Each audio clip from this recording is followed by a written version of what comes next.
Okay, so ang next example natin is tangent squared x plus 1 plus tangent x secant x equivalent to 1 plus sine of x over cosine squared x. Okay, so gaya nung mga diniscuss natin kanina, mapapansin nyo dito sa equation na to na meron tayong left hand side and we also have yung right hand side expression. Okay, so ngayon based dito uh, sa mga trigonometric identities na nakasulat sa left and the right, mapapansin natin na yung nasa left ang medyo mas complicated in comparison dito sa right hand side. Okay, so ang gagawin ulit natin is isulat lahat yung mga kailanganin nating fundamental trigonometric identities. Okay, so first is yung tangent squared x. Actually, wala tayong alam na identity na tangent squared x. Pero sa unang tingin parang wala, okay? Pero kung titingnan natin, alam natin na yung by quotient identity, okay, yung tangent of x is equivalent to sine of x.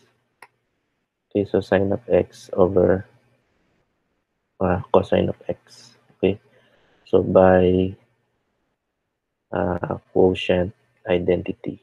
Okay, so therefore, kung yan yung ano natin, alam natin, so mapapansin nyo kapag in-square natin tong part na to, yung tangent of x, okay, kailangan din natin i-square yung right hand side. Okay, so kung titingnan natin, gagawin natin yun. So yung tangent of x, in-square natin, magiging siyang ganyan. And yung dito naman is magiging ganito. Okay? So, lahat yan is-square mo rin. So, magiging na siyang tangent squared x is equal to sine squared x over cosine squared x. Okay? So, ipapalit lang natin yan mamaya dito. Okay? And, kung titignan pa natin ano pa. So, ito okay na to. Then, yung second of x. So, by reciprocal identities. Okay? So, yung second of x is equivalent to 1 over cosine of x. Okay? So, ipalit na natin siya sa left-hand side. So, ito, isulat lang natin. Okay? The same pa rin yan. Okay? And yung tangent squared x, papalitan natin ng sine squared x over cosine squared x. Okay? Then, plus 1 plus, okay? Tangent is sine of x over cosine of x. Okay. Then, ngayon tong second of x, nakamultiply yan. So, multiply lang natin sa 1 over cosine of x. Okay. So, kung titingnan natin, ito kailangan natin itong pagsamahin. Okay. So, copyin lang natin ulit lahat yan. So, sine squared x over cosine squared x plus 1. Okay.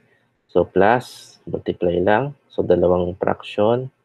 Numerator sa numerator, denominator sa denominator. Kaya magiging siyang sine of x over cosine squared x. Okay? Which is equivalent to 1 plus sine.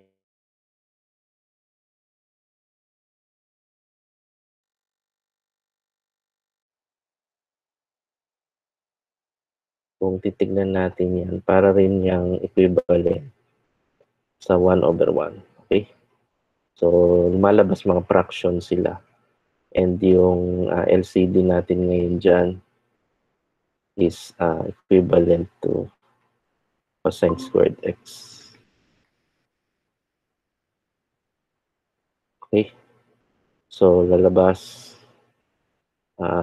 sine squared x, ito. Okay? Kasi same lang, so pwede natin sulat yan. Pero dito magiging siyang cosine squared x divided by 1 is cosine squared x times 1, so cosine squared x. Okay, then plus sine of x. Okay, which is equivalent to 1 plus sine of x over cosine squared x. Okay, so itong mapapansin natin dito sa part na to by Pythagorean identity. Okay, so yung sine squared x plus cosine squared x is equal to 1. Okay, so itong part na to, magiging siyang 1. Okay, kaya magiging na siyang 1 plus sine of x over cosine squared x. Okay, which is equivalent sa right-hand side. Okay, cosine squared x. Okay, kaya siya ay true. Okay, so na-verify natin na true yung identities na to.